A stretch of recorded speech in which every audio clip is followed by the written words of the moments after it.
என் பெயர் மேதசி. நான் 5 பயணவில் மாணவி. நான் படிக்கும் போகும் தலைப்பு தூய்மை காப்போம். நம்மை சுற்றியுள்ள உயிருள்ள பொருட்களையும் உயிரற்ற பொருட்களையும் உள்ளடக்கியதே சுற்றுச்சூழல் எனப்படும்.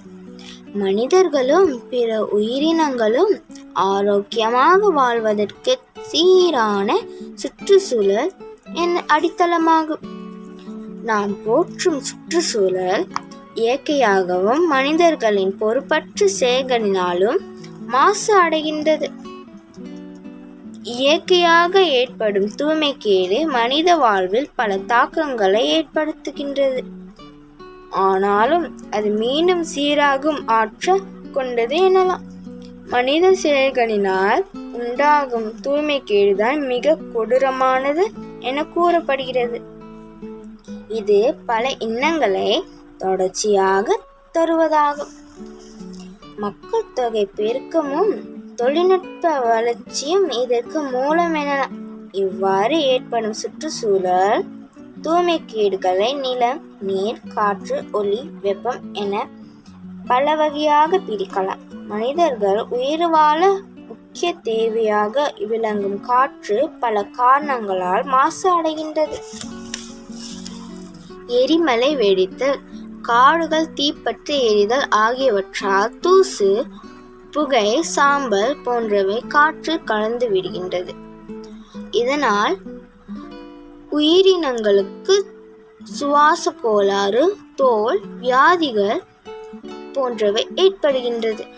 மனிதர்களின் நடவடிக்கைகளாலும் காற்று தூய்மைக்கேடு அடைகின்றது. தொழிற்சாலையில் வாகனங்கள் போன்றவற்றிலிருந்து வெளியேற்றப்படும் புகை காற்று மண்டலத்தில் பெரிதும் பாதிக்கின்றன.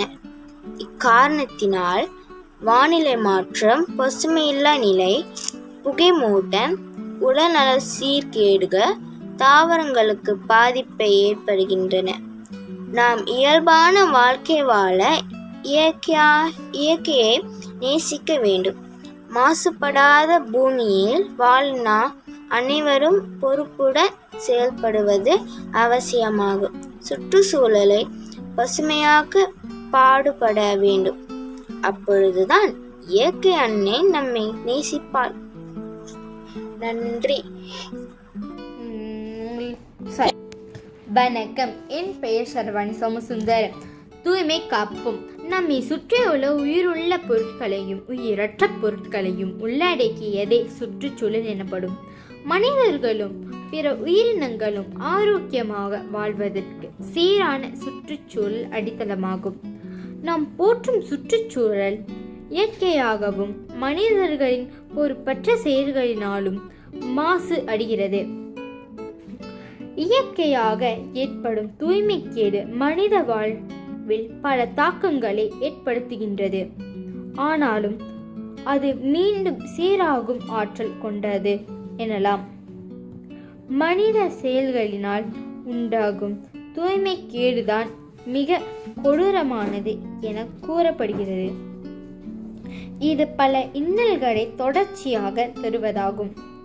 மக்கள் தொகை பெருக்கமும் தொழில்நுட்ப வளர்ச்சியும் இதற்கு மூலம் எனலாம். எவ்வாறு ஏற்படும் சுற்றுச்சூழல் தூய்மைக்கேடுகளை நிலம், நீர், காற்று, ஒளி, வெப்பம் என பல வகையாக பிரிக்கலாம். மனிதர்கள் உயிர் வாழ முக்கிய தேவையாக விளக்கும் காற்று பல காரணங்களால் மாசு அடைகிறது.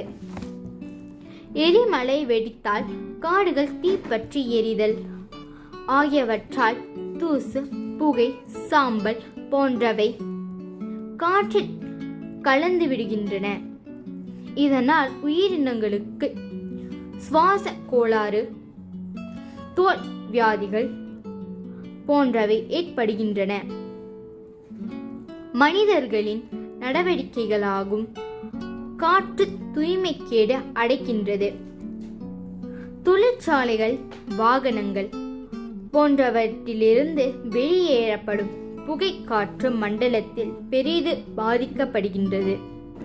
இக்காரணத்தினால் வானிலை மற்றும் பசுமையில் நிலை, புகை மூட்டம், உடல்நல சீர்கேடுகள் தாவரங்களுக்கு பாதிப்பை கொடுக்கின்றன.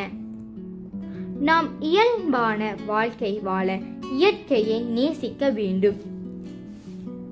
மாசுபடாத பூமியில் வாழ நாம் அனைவரும் பொறுப்புடன் செயல்பட வேண்டும் அவசியமாகும். சுற்றுச்சூழலை பசுமையாக பாடுபட வேண்டும். அப்பொழுதுதான் இயற்கையை அன்னை நம்மை நேசிப்பாள். நன்றி.